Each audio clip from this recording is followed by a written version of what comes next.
Boa noite. Estamos inaugurando uma nova série denominada Arte e Saúde, iniciativa da PUC Cultura com as escolas de Medicina e de Humanidades. E essa série tem como objetivo proporcionar a cada mês encontro com personalidades para uma conversa sobre relações entre arte e saúde. A ideia nasceu do projeto integrado entre Medicina e Letras, Primel, e tem suas origens mais remotas no trabalho entre essas duas escolas parceiras com pacientes da pediatria e da psiquiatria, há mais de 20 anos. Daí saiu também a Liga de Medicina Narrativa e História da Medicina, que é uma liga que ocorre na escola médica. Nessa edição da Arte e Saúde, que é a primeira, um dos focos serão personagens ou pacientes, baseado em livros do Dr. Taki Cordaz e Daniel de Barros. Nosso convidado será, então, o professor Taki Cordaz, e para apresentá-lo, convido o professor Luiz Gustavo Guilhermano. Bom, resumidamente, o currículo do professor Taki Cordaz, ele é coordenador de assistência clínica do Instituto de Psiquiatria do Hospital de Clínicas da Faculdade de Medicina de São Paulo, coordenador do Programa de Transtornos Alimentares, também do Hospital das Clínicas de São Paulo, da USP, professor do Programa de Fisiopatologia Experimental da Faculdade de Medicina da USP e dos programas de pós-graduação do Departamento de Psiquiatria da USP e Programa de Neurociências do Comportamento do Instituto de Psicologia da USP. Então, o professor Taki Cordaz, ele transita entre as áreas clínicas, a pesquisa biológica e leciona no Instituto de Psicologia. Então, isso denota a abrangência que ele tem, e mais ainda o interesse nas letras, na literatura, onde surgiram ele tem livros publicados na área de psicofarmacologia, de psiquiatria clínica, de História da Medicina, com o livro História da Melancolia, e também tem 2 livros chamados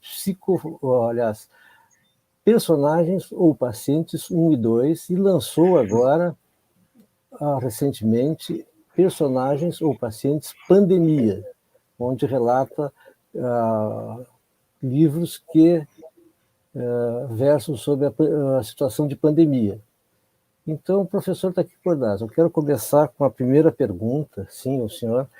Esse novo livro que está na Amazon, gratuito, que é uma gentileza da editora Artimed, dos senhores organizadores e autores, qual dos casos que o senhor acha interessante que estudantes de medicina, médicos e o público em geral possam reler com intenção de aprendizado sobre a situação que nós estamos vivendo agora, na pandemia atual?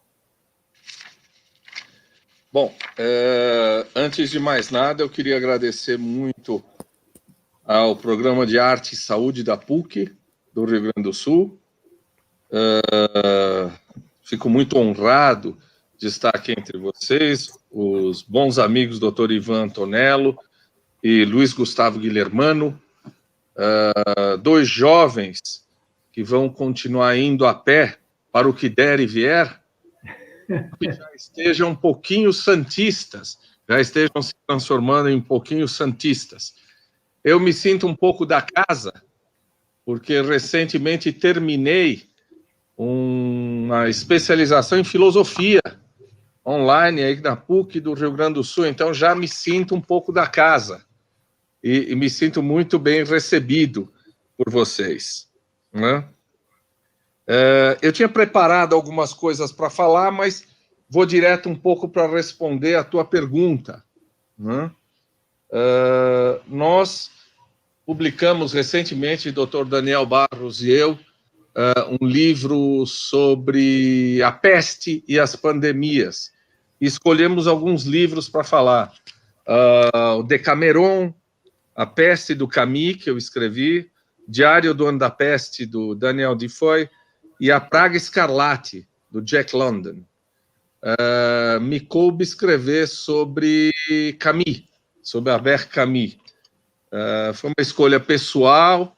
Eu tenho uma admiração muito grande, embora ele recusasse o título de existencialista, eu tenho uma admiração muito grande por essa literatura do absurdo, né? E eu acho que A Peste é algo obrigatório nesse momento. No Brasil, a venda da Peste cresceu muito pouco, né? Mas fora do Brasil, na Europa, A Peste voltou a se transformar num best-seller. Todo mundo conhece a história, mas brevemente, Camus escreveu A Peste, um dos seus primeiros livros, durante a ocupação alemã na França. Ele relata a história de um médico, um jovem médico, na cidade argelina de Oran, e, de repente, do nada, começa a surgir uma invasão de ratos pela cidade.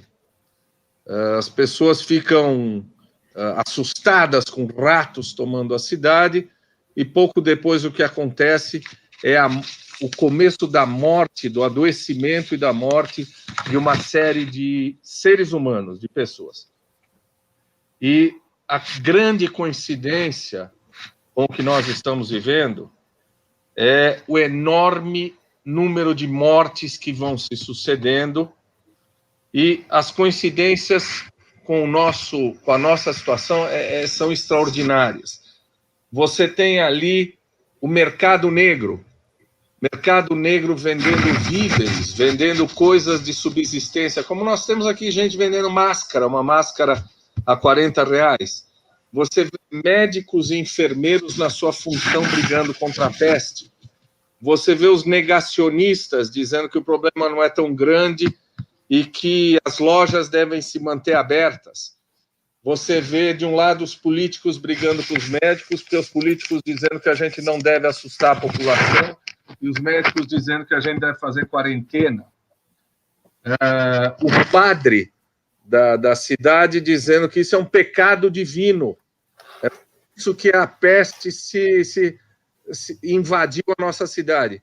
Aliás, quem não viu por aí alguns líderes religiosos dizendo que a peste é um pecado divino e que quem está na minha congregação, aqui no meu templo, não vai ficar doente. É uma coisa que a gente vê na Peste do Camus. E o interessante é o legado ético desse escritor. Ele diz que a peste apenas pode ser combatida com honestidade e com sinceridade. Por fim, é muito interessante porque a gente vive discutindo o que vai ser do futuro, o que não vai ser do nosso futuro, né? E o Camus encerra dizendo que o bacilo da peste não morreu e não vai morrer jamais, né? Como Brecht dizia, a besta ainda está grávida, daqui a pouco ela vai voltar, né? E aí entra uma das coisas que eu tinha preparado um pouco para discutir com vocês.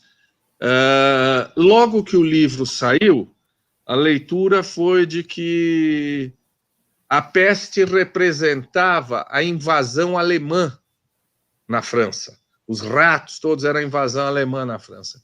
Mas o próprio Camus achava que isso era uma leitura apressada. Ele dizia que cada um vai ler como quiser, mas que dizer que apenas era a invasão alemã na França era muito restrito. Então, eu acho que vale a pena ler de Camus O Estrangeiro. O Estrangeiro, para nós psiquiatras, é extraordinário, né? Um indivíduo inafetivo que acorda dizendo que a mãe dele morreu aquele dia sem sentir absolutamente nada. O mito do Sísifo, né? Um indivíduo condenado a subir com uma pedra até o alto do morro, a pedra cai e ele tem que fazer aquilo. Esse trabalho obsessivo que pode ser entendido como a nossa vida é desse jeito. A nossa vida é uma tarefa inglória, onde a gente começa e recomeça, começa e recomeça. Ou seja, Camus tem coisas muito interessantes para que a gente possa ler. E eu diria que podíamos começar com A Peste, para quem quer conhecer o autor, vale muito a pena. Muito bem, a segunda pergunta é do Dr. Ivan.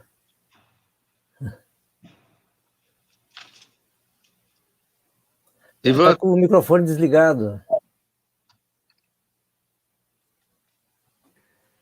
Algum clássico da literatura brasileira que você acha que, por uma questão médica, ele é relevante e que gostaria de comentar conosco? Tá. Há alguns. Que clássico, vamos começar o livro clássico. Eu diria que Dom Casmurro é um livro extraordinário, né? Dom Casmurro é um livro que foi tido como um caso clássico, né, de traição, né? Todos nós, durante muito tempo, lemos Dom Casmurro, eu tenho alguma coisa aqui sobre Dom Casmurro, como um pobre homem traído pela sua esposa, né? O Alfredo Pujol, em algumas conferências, em 1942, aqui na Sociedade de Cultura Artística, diz assim que Capitu, praticamente diz assim, a Capitu era uma desavergonhada, uma sirigaita, que fez mal ao pobre Bento, ao Bentinho, não sei o quê.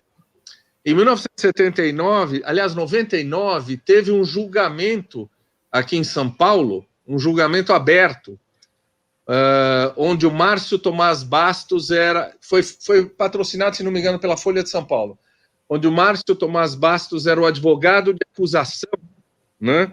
E a Luísa Najid Beluf era a advogada de defesa. E o Márcio Tomás Bastos, quem presidia o júri era o Sepúlveda Pertence, na época do STF.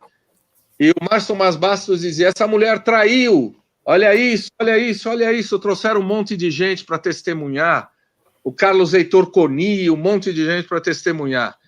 Do outro lado, a advogada de defesa. No final, o juiz disse o seguinte, olha, eu vou inocentar por falta de provas, mas que ela traiu, traiu. Teve até uma novela da Globo, acho que chama Laços de Família, do Manuel Carlos, que teve uma prostituta chamada Capitu.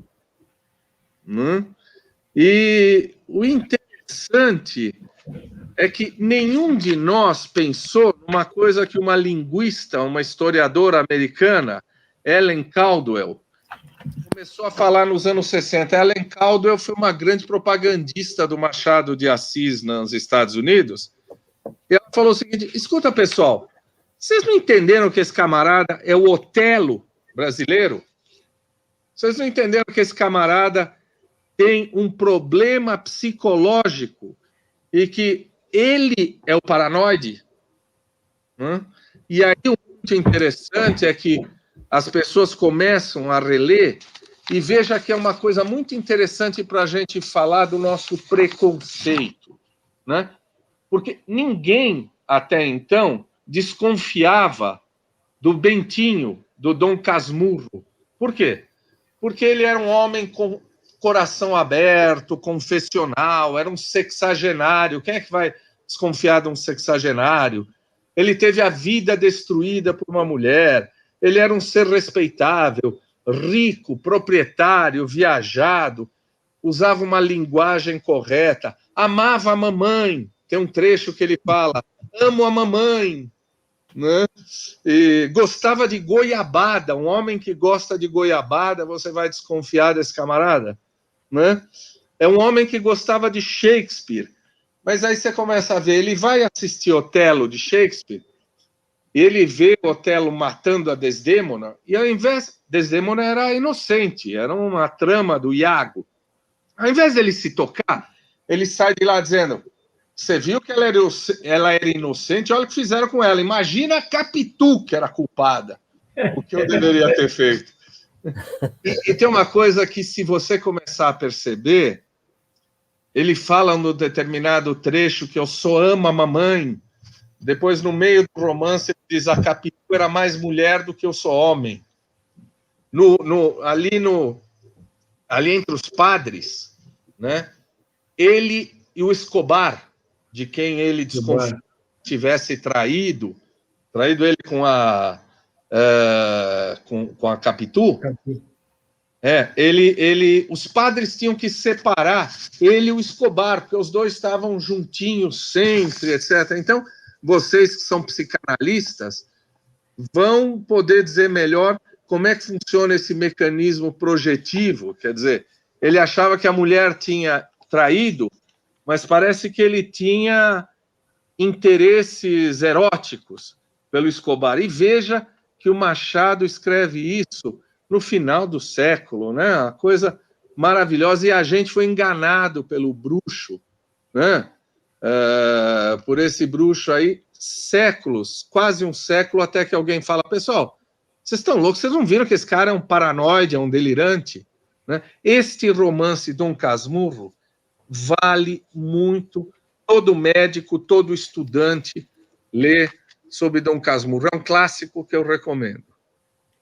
Mas é interessante como vocês paulistas nos veem gaúchos como psicanalistas, porque na verdade o professor Ivan é nefrologista, médico clínico, nem psiquiatra, mas embora também é fortemente influenciado pela psicanálise, e foi clínico do Hospital Psiquiátrico São Pedro muitos anos, e eu sou um psiquiatra clínico, embora psicoterapeuta com forte influência psicanalítica. Mas quando eu digo vocês, é verdade. Eu talvez esteja fazendo uma generalização, porque ainda vemos, embora a psiquiatria biológica no Rio Grande do Sul seja uma das melhores do Brasil, das mentes mais luminosas, a medicina gaúcha, mas a gente ainda tem um referencial de um forte componente psicanalítico, né? Aquela história da psicanálise vindo de Buenos Aires, vindo da Argentina, isso é verdade. Forte componente psicanalítico no Rio Grande do Sul. Acho que eu também cometi agora um preconceito.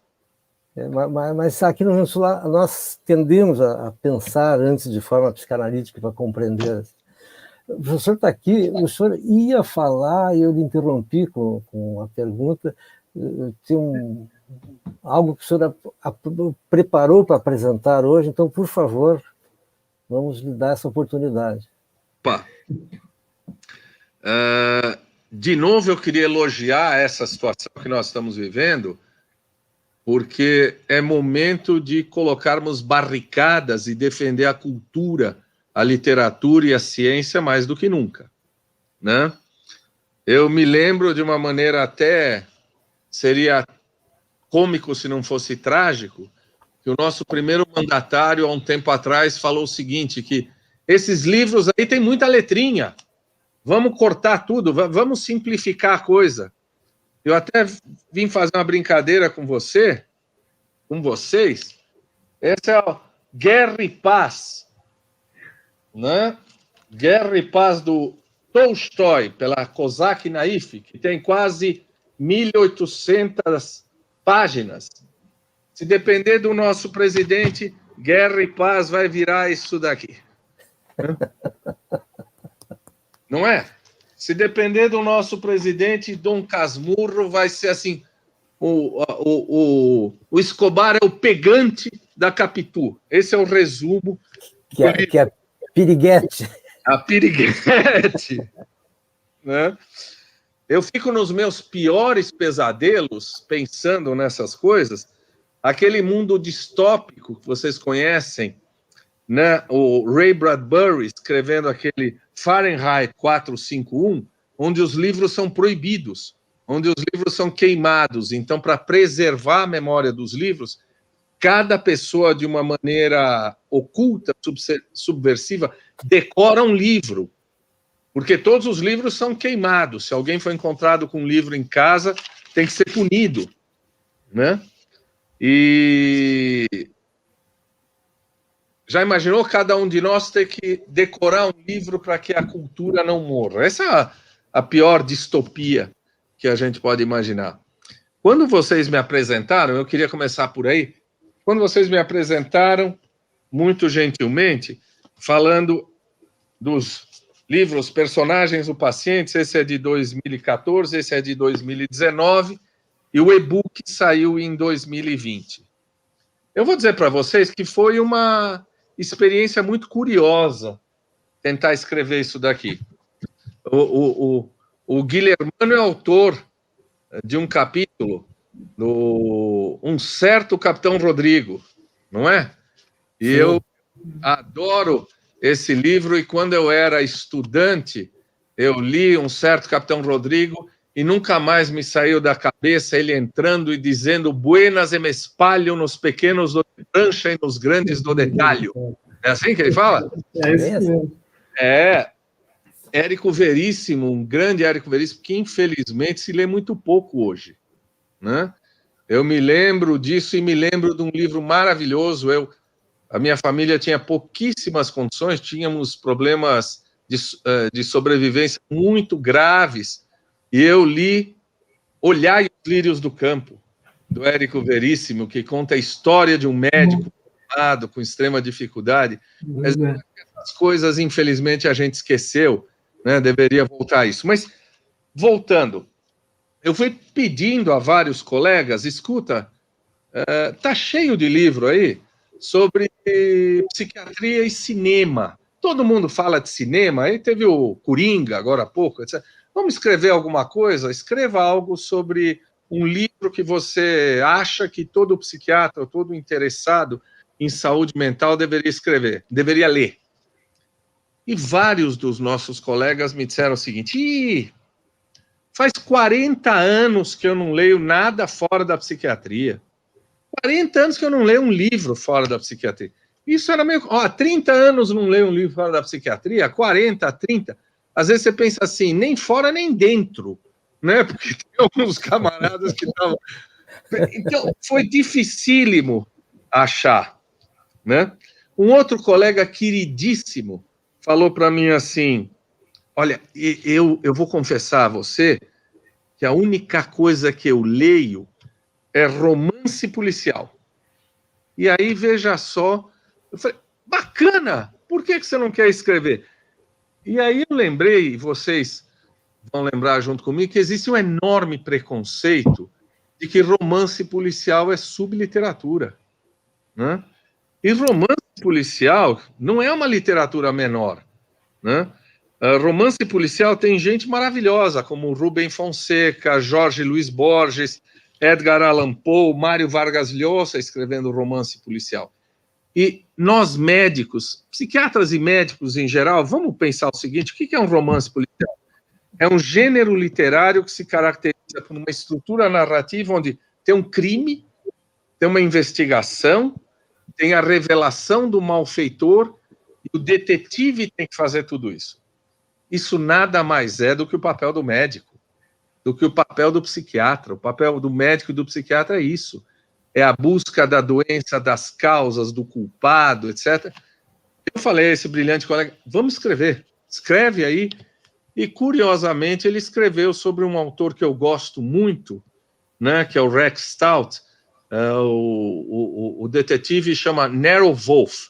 O Nero Wolfe é um camarada obeso que usa sempre ternos amarelos, ele tem agorafobia e ataque de pânico, então ele não sai do escritório dele para investigar. Ele fica trancado na casa dele e ele manda o assecla dele investigar, enquanto isso ele fica cuidando das orquídeas.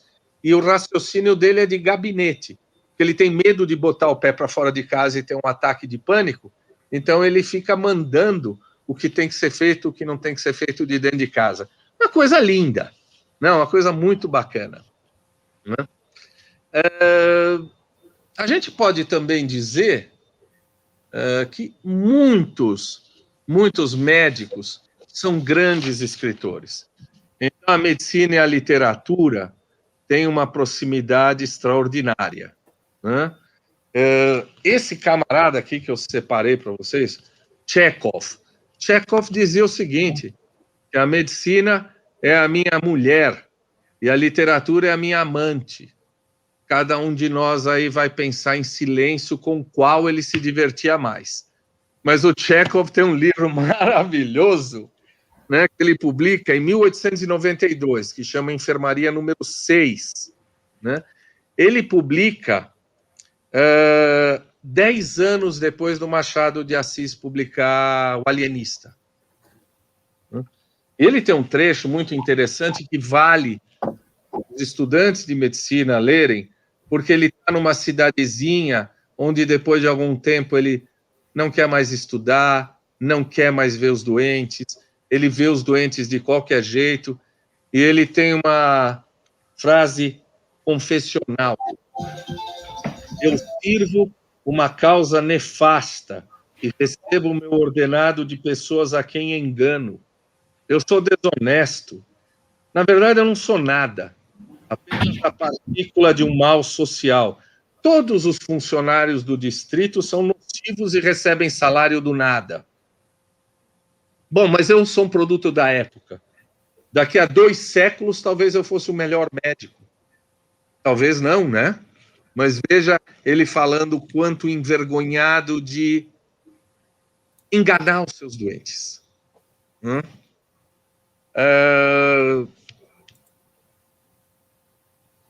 O Pedro Nava, grande médico memorialista, ele escreveu o Baú dos Ossos, são 6 volumes, Baú dos Ossos até Sírio Perfeito, né? Onde ele fala da medicina na época dele. Um autor português, e aí eu vou fazer uma blague com vocês aqui. Opa, é o meu celular, aquele que começa a tocar do nada. Pronto. O Lobo Antunes é um psiquiatra. Dá uma olhada no que vocês têm que fazer para respeitar o autor. Até depois que o autor morreu, a gente tem que respeitar. Tá me vendo aqui? Sim. O Saramago odiava o Lobo Antunes. Então, o Saramago vem até aqui. Aqui tem o Miguel de Souza Tavares, um monte de outros autores portugueses, e o Lobo Antunes está desse lado, porque seria um desrespeito colocar os 2 próximos. Em vida, então, você não coloca os livros próximos. Seria um desrespeito a esses 2. A gente tem que pensar nisso quando fizer a biblioteca. Não deixa 2 caras que se odiavam, porque à noite vai ter pau aí entre os livros. O Conan Doyle era médico, né? O Conan Doyle tem uma coisa interessante. O Conan Doyle, ele teve que matar o Sherlock Holmes. Ele escreve um livro porque ele estava cansado, de saco cheio de ser conhecido como um autor do Sherlock Holmes. Ninguém sabia nem onde ele morava, mas onde era a casa do Sherlock Holmes, todo mundo sabia, né? Então ele matou o Sherlock Holmes porque ele queria escrever literatura séria. Ele teve que ressuscitar o Sherlock Holmes, porque ninguém mais lia as coisas que ele escrevia. Então, todo mundo queria o Sherlock Holmes de volta. Mikhail Bulgakov, esse cara fantástico, ele tem um livro chamado Mestre e Margarida. É um surrealista russo. E ele era um médico formado que foi morar numa aldeia no interior da Rússia. É um livro autobiográfico que chama Morfina, uma parte do livro. E ele descreve como ele... eu estou falando... E não combinamos, hein? Não combinamos. Não combinamos. A parte onde ele fala de morfina, ele fala de roubar a chave e ir buscar a morfina para se injetar, e como ele enganava os enfermeiros, as enfermeiras, como ele era agressivo. É algo muito interessante para quem quiser dar uma olhada nisso. Né? A outra coisa é que nós, médicos, bebemos muito do conhecimento dos escritores. Né? Os escritores descrevem um ser humano, muitas vezes, muito melhor do que nós, médicos, do que nós, psiquiatras. Né? A morte de Ivan Ilitch, do Tolstói, ele descreve um emplumado juiz que tratava todo mundo de qualquer jeito e que, de repente, começa a ter uma doença que ninguém sabe o que é, vai definhando, todo mundo o abandona. E ele descreve o final da vida desse camarada muito antes da Elizabeth Kubler-Ross falar daquela história dos passos para morrer, né? O Thomas de Quincey escreve um livro sobre memórias de um comedor de ópio, que depois os médicos começam a entender melhor essa história a partir do livro dele. O Machado de Assis, de novo, tem um negócio que vale muito a pena os estudantes lerem, que chama O Anjo Rafael. Machado de Assis escreveu esse Anjo Rafael em 1869. Como é que é isso? Um homem delirante decide que ele é a reencarnação do Anjo Rafael. E ele se tranca num lugar isolado com a filha dele. E depois de 15 anos sentindo que ele vai morrer, ele chama um pretendente para casar com a filha. Quando o pretendente chega lá, ele percebe que o homem acha que é o Anjo Rafael e a filha foi criada achando que ele era o Anjo Rafael mesmo. Aí o camarada morre, essa moça é retirada de lá, fica uns 3 meses longe, e o que acontece depois? O delírio se esvazia. Isso vai ser descrito quase 10 anos depois, na psiquiatria francesa, como folie 2. Um é o delirante e o outro é o que está contagiado pelo delírio. Machado de Assis descreve isso quase 10 anos antes da descoberta da psiquiatria, né? Antes de Forret e o Lazegue descreverem isso. Extraordinário, nosso colega Daniel Barros tem um relato de caso sobre isso. Olha que coisa mais linda, esse é o Anna Karenina. A primeira frase do Anna Karenina eu leio para os meus residentes e terapeutas no primeiro dia de residência. Ele diz assim: todas as famílias felizes são iguais.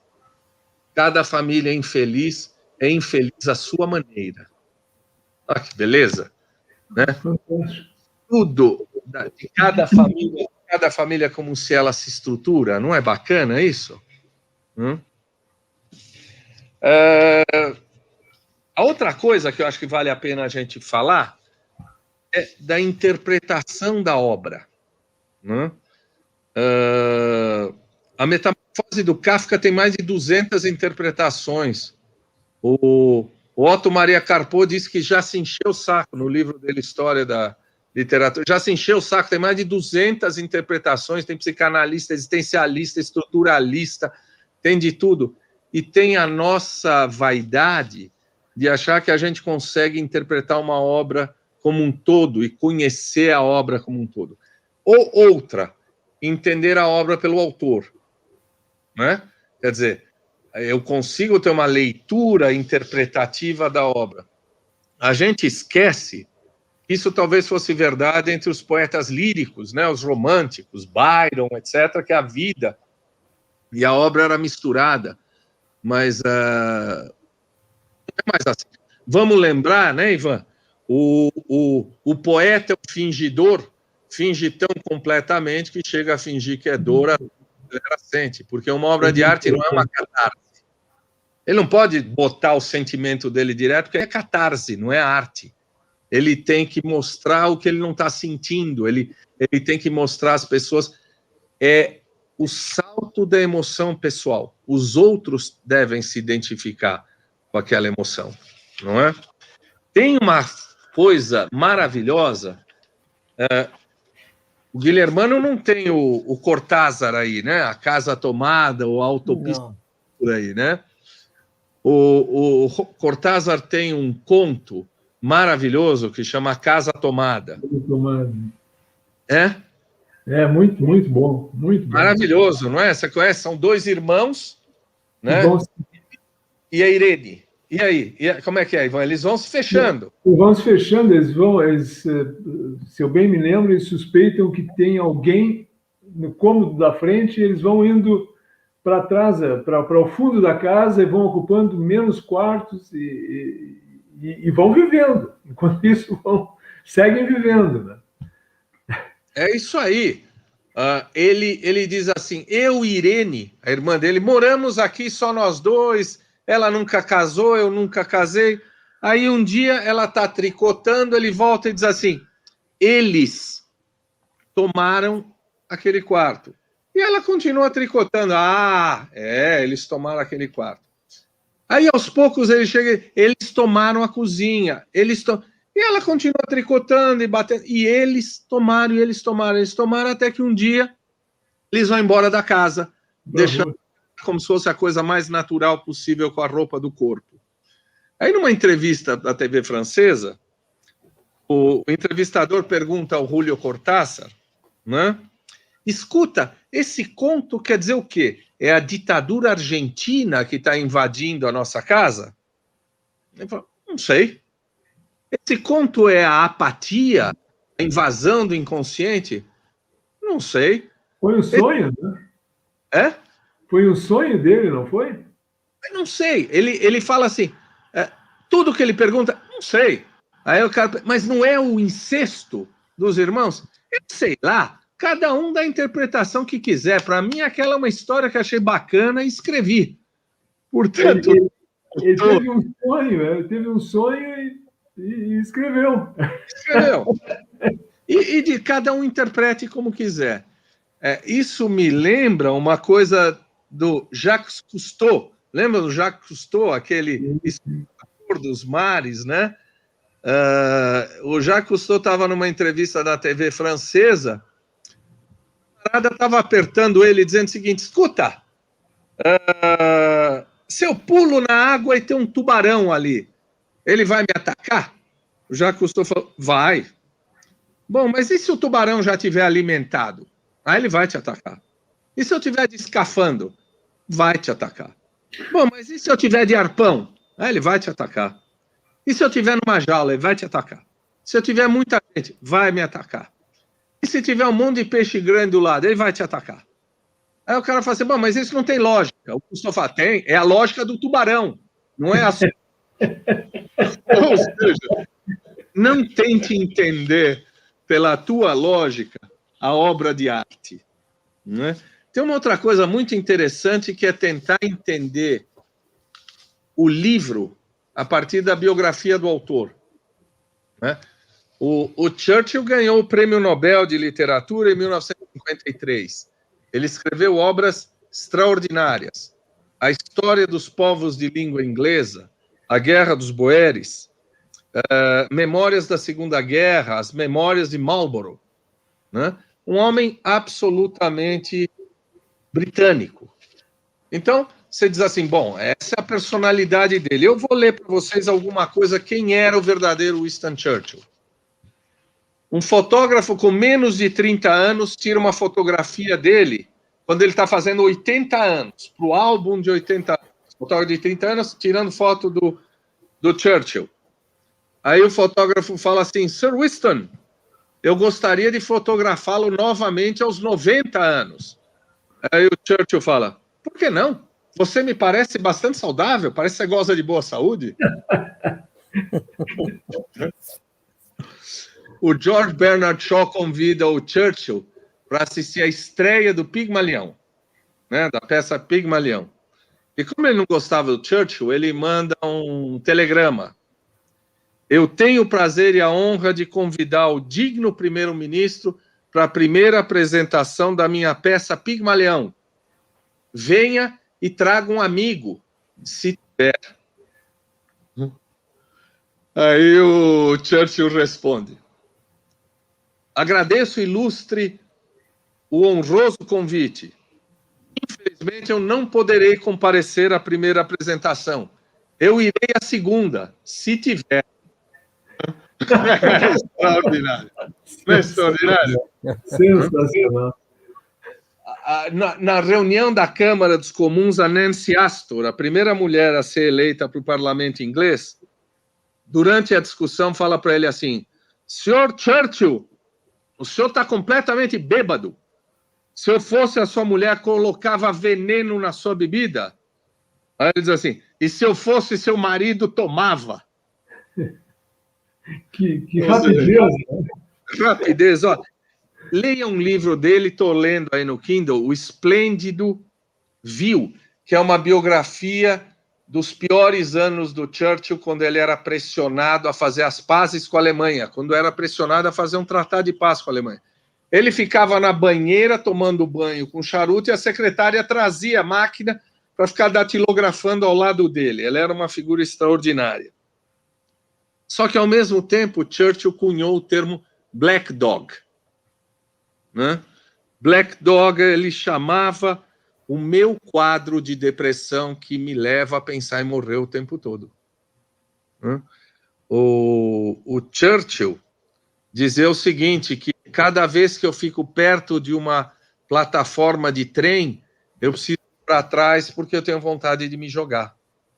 Né? A história do Churchill é muito dramática, o que levou, às vezes, a gente a pensar num diagnóstico de transtorno bipolar. O pai dele teve um quadro psicótico e morreu com 45 anos. A filha mais velha dele teve um quadro de depressão e se suicidou. Se suicidou é feio, né? Cometeu suicídio. O filho dele, o Randolph, era agressivo, abusava de álcool e teve um final terrível. Outra filha dele, a Sarah, era alcoolista e foi internada e presa várias vezes. Ele tinha uma genética para doença afetiva. Então veja como não é... A mãe dele era uma senhora um pouquinho acelerada, né? A mãe dele nunca visitou ele no colégio interno. Você conhece a história da mãe dele? Não, não muito, mas eu sei que ela era uma americana muito avançada para a época em Londres, né? Não sei, você está me ensinando isso. O que eu sei é que ela tinha tantos compromissos sociais que nunca visitava o filho no colégio interno. Era muito faceira para a época. Ah, ela era faceira? É. A outra coisa que me vem à mente para discutir com vocês é que, infelizmente, os antipsiquiatras ainda teimam em dizer que a loucura é uma forma de produtividade. Né? Nós, psiquiatras e nós médicos, a gente não fala louco. Né? Ele é louco. A gente não usa isso. Né? Essa é a coisa assim de... A loucura é uma produtividade. Vocês, psiquiatras, é que transformam a loucura numa coisa médica. Nem dá para demorar muito tempo discutindo isso. Eu escrevi um artigo há um tempo atrás sobre a vida da Virginia Woolf. Né? A Virginia Woolf tinha transtorno bipolar. O meu artigo versa sobre Miss Dalloway, que é um dos mais famosos livros dela. O Miss Dalloway, um dos personagens do Miss Dalloway, tem um quadro delirante que no final acaba se matando, que são pedaços dos quadros delirantes que a Virginia Woolf tinha durante os surtos, os episódios psicóticos do transtorno bipolar. Então ela tinha algumas coisas que depois recuperada ela usava nos seus personagens, né? Então o interessante é a gente entender que um gênio usa da sua experiência da doença para criar, né? Mas a loucura não transforma um asno num gênio. Isso não existe. E aos poucos a doença vai se agravando e a produção artística das pessoas vai caindo. Nós temos doenças mentais que são tóxicas, né? São neurodegenerativas. A gente podia falar de outras coisas, não sei se interrompe, a gente bate papo agora. A gente podia falar de biblioterapia, né, que é um negócio muito interessante do uso de romances, claro, muita autoajuda, mas autoajuda para depressão, ansiedade está estudada, mas é só para formas leves. O indivíduo com depressão moderada e grave não consegue ler para ter. Nós podíamos falar de algo que sempre nos vem à mente. Será que ler te transforma num homem melhor? Ou numa mulher melhor? Pois é, eu acho que esse é um assunto assim maravilhoso, porque assim, nós estamos falando, às vezes, de educação médica, às vezes, muitas vezes, né? E aí eu fico pensando assim, eu nunca me esqueço que eu fui visitar uma universidade em Minas Gerais para avaliação, aquelas avaliações, né? E aí estavam em greve, e os meninos tinham escrito na parede uma série de coisas. E aí eu comecei a fotografar o que eles tinham escrito. E uma das frases era assim: o médico jamais será melhor do que é como pessoa. Eu nunca me esqueci disso, porque eu acho que é isso que nós temos que trabalhar um pouco, né? Na escola, na medicina, tentar oportunizar que eles tenham encontros que possam torná-los melhores como pessoas. Eu acho que você tem toda a razão e acho que isso é ensinável, sim. Eu, às vezes, quando me perguntam isso, eu tenho uma resposta jocosa, não que eu acredite nela, mas ela é jocosa para fazer um barulho, dizendo que a Bíblia já vendeu mais de 4 bilhões de exemplares e a humanidade não é melhor porque compra a Bíblia e porque lê a Bíblia. E o Hitler tinha 16 mil livros na sua biblioteca, nem por isso ele era uma pessoa melhor. Mas acho, fora essa coisa jocosa, que você tem toda a razão, que ensinar um estudante de medicina a ler romances, ler coisas interessantes, filosofia, o livro nos reporta a outros mundos, a outros países, a outras mentalidades, não é? Tem estudos mostrando que indivíduos que leem mais têm um movimento cerebral mais, como é que eu vou dizer? Me foge a palavra, tese, antítese, síntese, dialético. Tem um movimento mais dialético, quer dizer, o cara não é preto, branco, o cara consegue pensar de maneira mais dialética, né?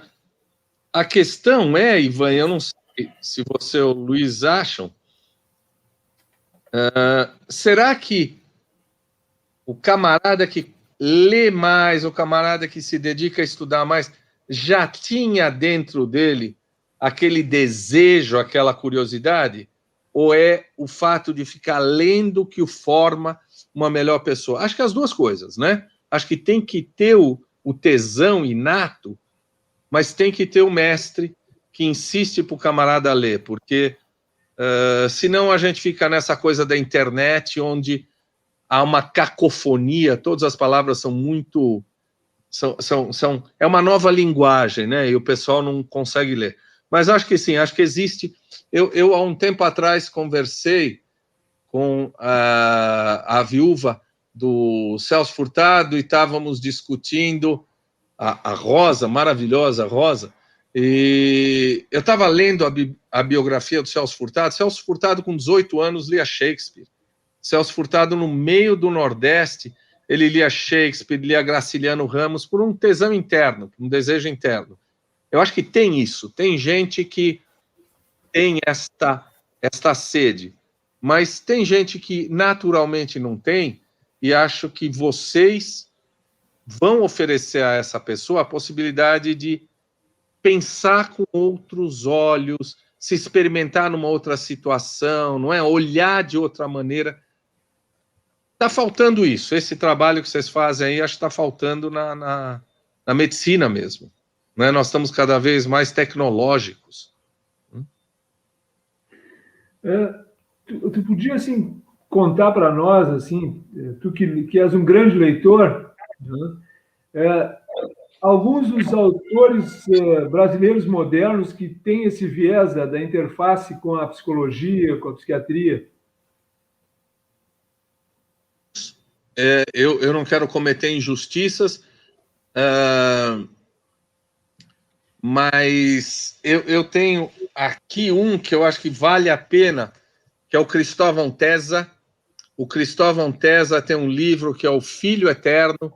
Eu entrevistei o Cristóvão para o meu canal de Instagram, e é uma história onde ele só conseguiu escrever muitos anos depois, quando ele se afastou, quando o primeiro filho dele logo teve o diagnóstico de síndrome de Down.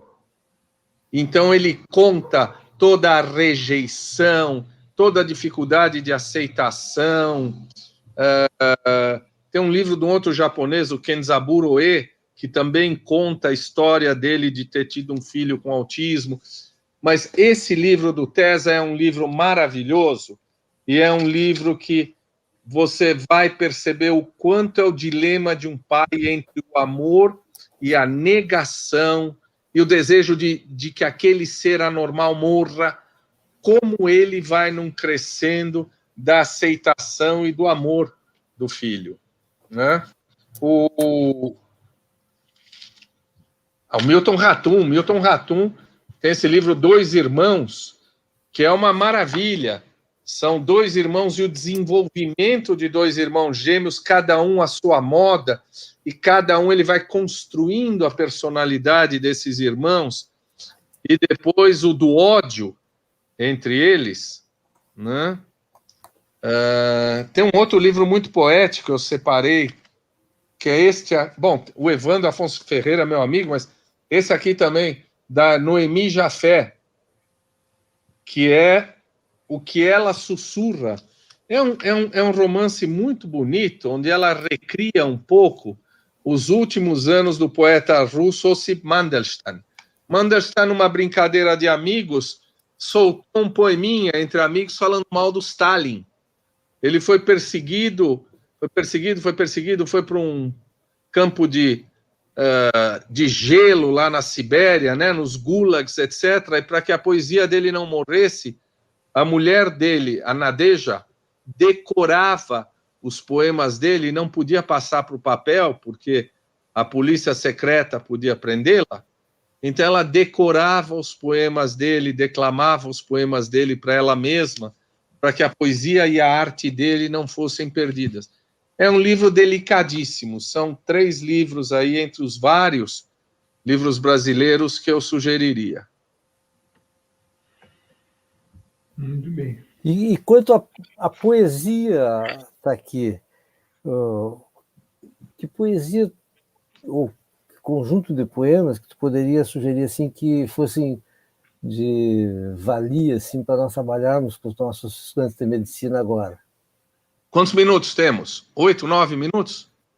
Isso, temos... isso aí, temos 8 minutos.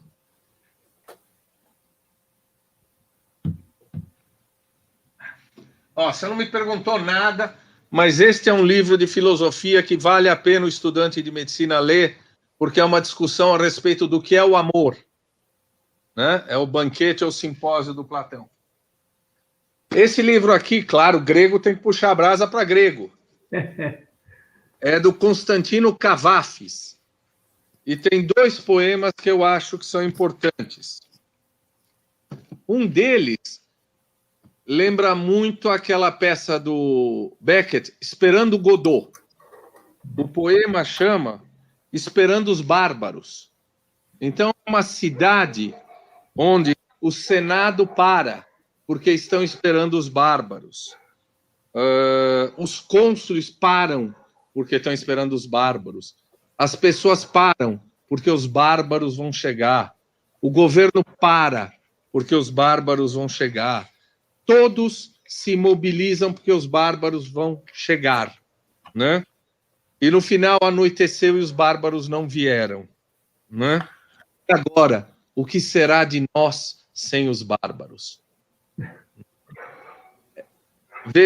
Veja como a expectativa até de algo que pode nos destruir, mas eles não vieram durante a noite e nós estamos... E agora, o que nós vamos fazer da nossa vida? O outro poema, eu acho maravilhoso, chama Ítaca. Ítaca fala um pouquinho, ele pega a história de Ulisses, Odisseus, né, da Odisseia, que depois da Guerra de Troia demora 10 anos para voltar para a ilha dele, para Ítaca. Então, será que dá tempo de ler 2 minutos o poema? Claro. Olha, e aí eu explico um pouquinho. Quando partires em viagem para Ítaca, faz votos para que seja longo caminho, pleno de aventuras, pleno de conhecimentos. Os lestrigões, os antropófagos, e os cíclopes, e o feroz Poseidon, não os temas. Tais seres em teu caminho jamais encontrarás.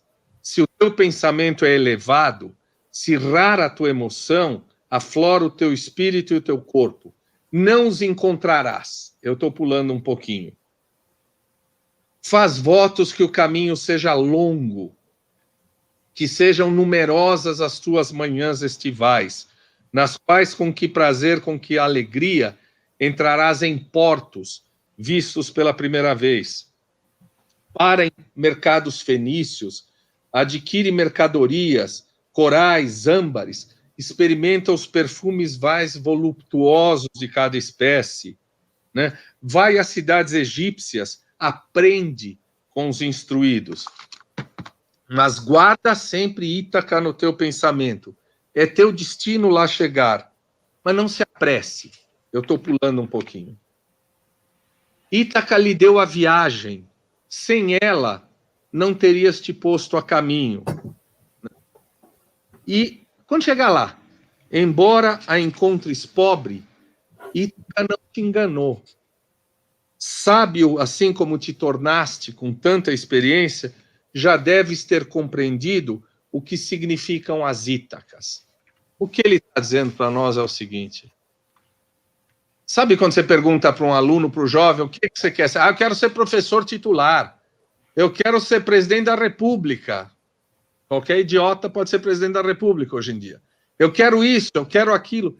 O que ele está dizendo para você é: quem coloca o futuro no seu presente não vive o seu presente, né? Por que você tem pressa? Ítaca é um lugar que você quer chegar, mas é um farol que te diz é para lá, para você não se perder no mar escuro. Mas o que você tem que fazer da vida? Não é sair correndo. A sua vida tem que ser longa. Por quê? Porque você vai aprender, porque você vai chegar a cada cidade, porque você vai conhecer países, porque você vai ler, porque você vai conhecer a vida, porque você vai ter amores, porque você vai achar coisas bonitas. Viva cada momento. Eternize cada momento. Não corra, porque quando você chegar lá, aquele camarada que passou a vida inteira com a vida amarrada porque você quer ser professor titular, e quando ele chega lá, ele fala, mas era isso? Ele a vida inteira, né? Transforme cada momento num momento precioso, porque quando você chegar lá, você terá vivido, você será sábio, e o teu destino talvez nem seja tão bonito quanto o que você desejava. O importante é o viver cada momento de uma maneira intensa, de uma maneira com muita libido, com muito desejo. Esse é o poema Ítaca, do Cavafis. Você sabe que nós estamos tão absortos, os três aqui na nossa amizade, que nós não prestamos atenção, que tem muitos comentários dos assistentes aqui. E tem um assistente muito especial aqui, que já estivemos reunidos os quatro juntos, que é o Dr. Márcio Maranhão, o autor de Sob Pressão. Ele coloca aqui, o médico que só sabe medicina, nem medicina sabe, do Abel Salazar. Então, a contribuição do Maranhão, um grande abraço. O Márcio me deu uma entrevista no meu canal de Instagram, memorável. Até hoje me escreve gente dizendo, esse é um exemplo de médico. É esse o médico que eu sonhei ter na vida. Estudantes me escrevem dizendo, eu quero ser como esse camarada. O Márcio é de generosidade, de um brilhantismo, e eu, se vocês me permitem, acho que é uma pessoa com muito mais méritos do que eu para estar batendo papo aqui com vocês num futuro encontro. Ele já esteve aqui o ano passado. E estará de novo. Que maravilha, que maravilha. E tem aqui também a Shirley Domingues, que ela diz que um texto interessante sobre o tema da pandemia é intitulado A Peste, de João do Rio, atualidade da obra do cronista do início do século XX, que vale a pena a leitura. João do Rio, eu conheço alguma coisa de João do Rio, mas não conheço esse texto da peste. Eu vou... Muito obrigado. É Shirley, né? Shirley Domingues. Shirley com C. Várias pessoas cumprimentando. A Gabriela Filman pergunta qual o nome desse livro que ele mencionou agora. Só que eu perdi o momento, então eu não sei qual dos tantos. E foi. Talvez ela possa... ver tantos, o né? vídeo. Falamos de tanta coisa. Então, Gabriela, não sei se é parente dos nossos filmes médicos do Hospital São Lucas. É filha. Então, já é estudante de medicina também? Sim. Filha do Lúcio. Então, bem-vinda, abraço para o teu pai. Obrigado pelos ensinos. Acho que tu vai ter que dar uma olhada no vídeo de novo e achar o momento ali do livro. A Simone Sudbrack, nossa professora. Ela pode me mandar um e-mail, entrar no meu Instagram, @tacordas, me mandar uma mensagem e mando a literatura, a bibliografia para ela, alguma coisa. @tacordas. Isso. A Lisete Benzoni pergunta se é possível que as escolas de medicina provoquem uma dissociação cognitiva afetiva no médico. Eu acho que é possível, e eu vou dizer algo paradoxal, às vezes até necessária, em alguns momentos. Veja, nós estamos num momento onde empatizar demais com tudo que a gente está vivendo nos leva a uma depressão, a um estado terrível. Eu tenho atendido jornalistas, por exemplo, né, que estão cobrindo a pandemia e que empatizam tanto com cada uma das situações que entram em depressão. Então, às vezes, sem perder a humanidade, o médico precisa se tornar um pouco mais cascudo numa situação dessas. Por quê? Porque empatia não é um banco sem fundo, não é uma conta que nunca acaba. Empatia é limitada. Um médico que o dia inteiro passa empatizando com seus doentes, tem até trabalhos mostrando. Quando chega em casa, a mulher e os filhos reclamam que ele não quer papo com ninguém, que ele é o mais antipático das pessoas. Então, empatizar é necessário, mas o transbordamento do afeto, a identificação maciça, é muito perigoso para nós médicos. A gente perde, inclusive, o raciocínio. O indivíduo extremamente tomado pelo afeto não raciocina friamente. O Ivan, como clínico, pode me dizer. É por isso que a gente não trata parente, porque você não consegue tomar a melhor decisão. Então, a Lucia de Carvalho pergunta onde ela pode encontrar o artigo sobre Miss Dalloway. A revista de Psiquiatria Clínica, Quem Tem Medo de Virginia Woolf. Miss Dalloway e a psicopatologia da Virginia. Quem tem medo de Virginia Woolf, Miss Dalloway e psicopatologia. Está na revista de Psiquiatria Clínica. Se você jogar no Google, Taki Cordaz, Quem Tem Medo de Virginia Woolf, o artigo é disponível, é gratuito. Aliás, Miss Dalloway foi traduzido pelo Quintana, né? Pelo Mário Quintana. Foi traduzido pelo Quintana, eu tenho ele por aqui, aliás. Mário Quintana traduziu Miss Dalloway, traduziu Em Busca do Tempo Perdido aqui. Isso, do Proust. E o Mário Quintana tem uns poemas maravilhosos, não tem? Você, Quintana. Como é que é? Esses que aí estão astravancando o meu caminho, eles passarão e eu passarinho. Isso é maravilhoso. Né? É alguma coisa, mas é maravilhoso. Vocês me mandaram um poema que chama Os Poemas. O Guilhermano me mandou, Antonello também? Isso. Os poemas é um poema muito bonito a respeito dos poemas.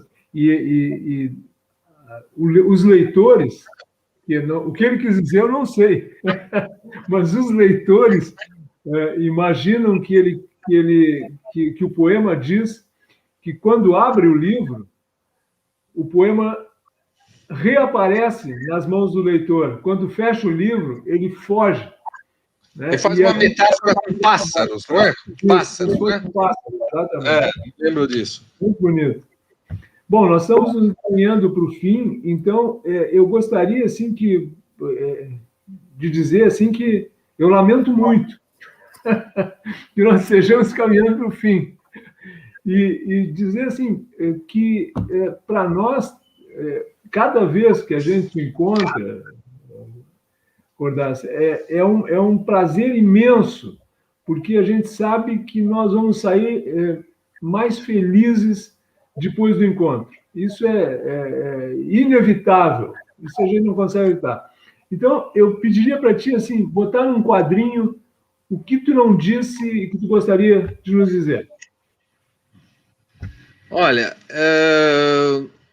eu vou fazer um eco e homenagem a vocês, porque o que eu tenho feito para a minha vida de maneira solitária, que é ficar buscando leitura, buscando literatura, correndo atrás de coisa, se eu tivesse mestres como vocês, que desde o início me orientassem, leia aqui, leia ali, vamos ler isso, vamos nos engrandecer com aquilo, talvez eu não tivesse batido tanta cabeça, né? Autodidatismo te leva, às vezes, a há curvas muito longas quando alguém experiente pode te indicar uma reta um pouco mais certeira. Então, eu acho que o que vocês estão fazendo deveria ser multiplicado por 1000. Né? Eu não vou fazer nada ideológico. O velho Che Guevara dizia que a gente tem que criar 10 mil Vietnãs. Eu vou dizer que vocês têm que criar 10 mil projetos iguais que vocês estão fazendo.